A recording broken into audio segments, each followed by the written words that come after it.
शबों को जय मसीह की परमेश्वर के बड़े धन्य नाम की महिमा हो और आप सबों को प्रभु यीशु मसीह में मेरा हार्दिक अभिवंदन। आज की मनन के लिए हमारे साथ निकालेंगे जोएल की पुस्तक उसका दूसरा अध्याय कलम 31 और 32 मैं आपके बीच में पढ़ना चाहता हूँ। यहोवा के उस बड़े और भयानक दिन के आने से पहले सूर्य अंधियारा होगा और चंद्रमा रक्त सा हो जाएगा। उस समय जो यहोवा से प्रार्थना करेगा वह छुटकारा पाएगा और यहोवा के वचन के अनुसार सिय्योन पर्वत पर और यरूशलेम में जिन बचे हुओं को यहोवा बुलाएगा वे उद्धार पाएंगे। परमेश्वर की बड़े धन्य नाम की महिमा हो। इस जोएल की पुस्तक में, और जोएल जो है एक भविष्यद्वक्ता और भविष्यवाणी की पुस्तक जो है मानी जाती है।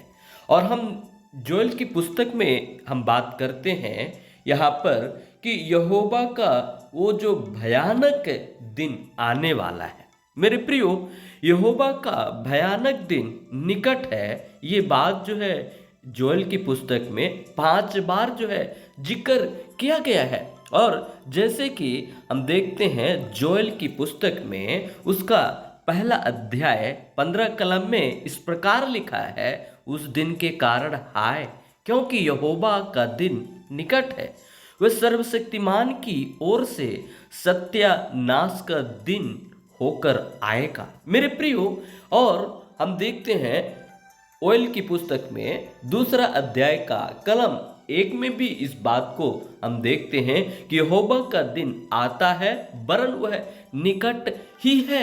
और भी हम देखते हैं कि दूसरा अध्याय का 11 पद में लिखा है कि क्योंकि यहोवा का दिन बड़ा और अति भयानक है, उसको कौन सह सकेगा। ये बात जो है हम जोएल की पुस्तक में देखते हैं। जोएल की पुस्तक 3 और उसका 14 में भी ये 5 बार जो है हम यहाँ पर देखते हैं, क्योंकि हम देखते हैं निबटारे की तराई में यहोवा का दिन निकट है।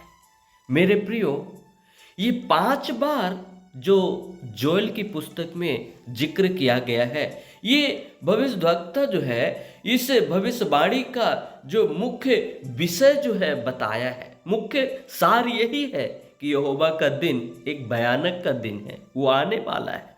इसलिए ये एक बड़ी चेतावनी है, लोगों के लिए एक बड़ी चेतावनी की बात है। और ये बात जो है हम अलग अलग पुस्तकों में भी हम देखते हैं, जो अलग अलग पुस्तक जो है इस विषय को जो मेंशन किया है। हम देखते हैं अलग अलग पुस्तकों में इसका जो जिक्र किया गया है। आमोस की पुस्तक में लिखा है, हाय तुम पर जो यहोवा के दिन की अभिलाषा करते हो, यहोवा के दिन से तुम्हारा क्या लाभ होगा। वह जो उजियाले का लाभ, उजियाले का नहीं अंधेरे का दिन होगा। मेरे प्रियो, वो जो यहोवा का दिन है, एक भयानक दिन के विषय में जो वर्णन है, वो उजियाले का दिन नहीं होगा, अंधेरे का दिन होगा। आमोस की पुस्तक में जो है ये बात मिलता है। आमोस का 5 और उसका 20 में भी इस बात को लिखा है। क्या यह सच नहीं है कि यहोवा का दिन उजियाले का नहीं वरन अंधियारे ही का होगा।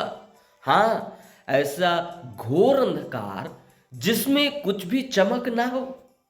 तो कितनी बड़ी बात जो है अलग अलग पुस्तकों में जो इसका जिक्र किया गया है। पूरे बाइबल में 17 बार हम देखते हैं यहोवा का दिन, एक भयानक दिन के विषय में जो है वर्णन किया गया। उपदेश की पुस्तक में उसका 1 अध्याय उसका 15 कलम में लिखा है, क्योंकि अन्य जातियों पर यहोवा के दिन का आना निकट है, जैसा तूने किया है वैसा ही तुझसे भी किया जाएगा, तेरा व्यवहार लौटकर तेरे ही सिर पर पड़ेगा।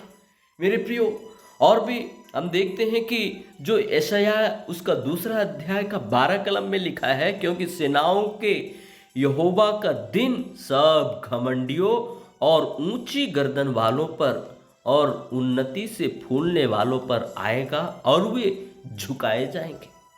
और भी हम देखते हैं यशायाह 13 उस पर 6 में लिखा है, हाय हाय करो, क्योंकि यहोवा का दिन समीप है, वह सर्वशक्तिमान की ओर से मानव सत्यानाश करने के लिए आता है।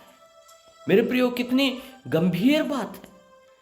और यशायाह 13:9 में लिखा है, देखो यहोवा का दिन रोष और क्रोध और निर्दयता के साथ आता है कि वह पृथ्वी को उजाड़ डाले और पापियों को उसमें से नाश करे। मेरे प्रियो, और भी अलग पुस्तक में, एजकेल की पुस्तक, उसका हम देखते हैं 13:5 में, तुमने नाकों में चढ़कर इस्राएल के घराने के लिए भीत नहीं सुधारी, जिससे यहोवा के दिन युद्ध में स्थिर रह सकते। मेरे प्रियो, और भी हम देखते हैं कि एजकेल की पुस्तक 30 अध्याय का 3 पद में लिखा है, क्योंकि वह दिन अर्थात यहोवा का दिन निकट है, वह बादलों का दिन और जातियों को दंड का समय होगा। कितनी बड़ी चेतावनी है। सपन्याय के पुस्तक में 1 अध्याय का 7 पद में लिखा है, परमेश्वर यहोवा के सामने शांत रहो, क्योंकि यहोवा का दिन निकट है। यहोवा ने यज्ञ सिद्ध किया है और अपने पहनुओं को पवित्र किया है। मेरे प्रियो, और भी हम देखते हैं सपन्या 1:14 में लिखा है, यहोवा का भयानक दिन निकट है, वह बहुत वेग से समीप चला आता है।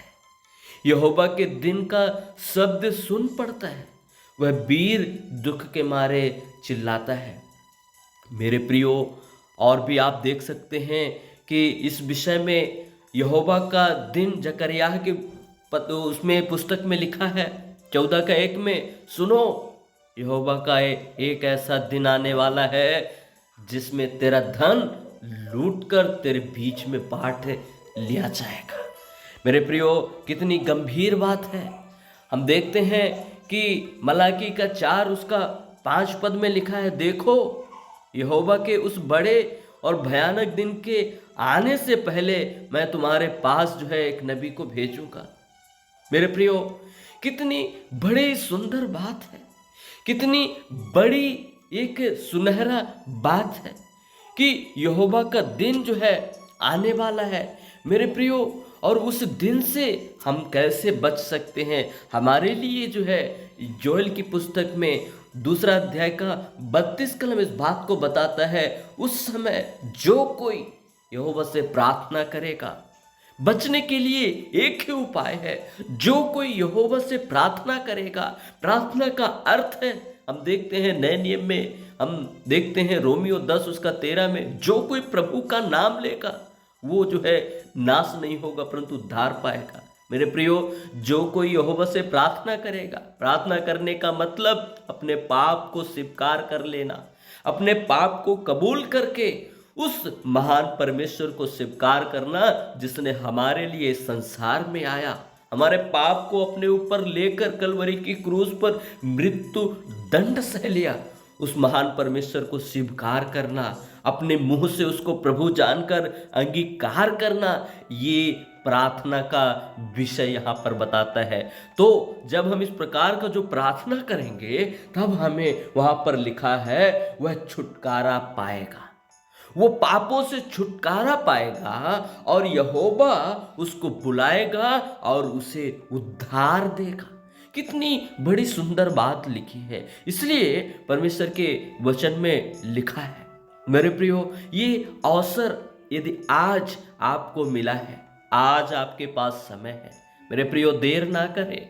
यहोवा का भयानक दिन आने वाला है, कब आएगा किसी व्यक्ति को मालूम नहीं है। मेरे प्रियो, मेरे दोस्तों, मेरे भाइयों, मेरे बहनों, ये अवसर आज आपके पास है, आप इसे ना कमाएं। प्रभु कब आएगा, हो सकता है आज या कल, कोई मनुष्य नहीं जानता कि यहोवा का दिन और वो भयानक दिन कब आएगा। इसलिए परमेश्वर आपको एक अवसर दिया है, जो कोई उससे प्रार्थना करेगा, जो कोई भी उससे प्रार्थना करेगा। प्रार्थना यही है कि अपने पाप को स्वीकार करना, अपने पाप को स्वीकार करके उस महान परमेश्वर को, जिसने हमारे और इस संसार के पापों को अपने ऊपर लेकर कलवरी के क्रूस पर चढ़ गया, उस महान परमेश्वर को ईश्वर जानकर, साक्षी मानकर उसे स्वीकार करना, तो वह आपको आपके पापों से छुटकारा देगा। प्रभु आपकी सहायता करे, मदद करे। परमेश्वर की महिमा हो।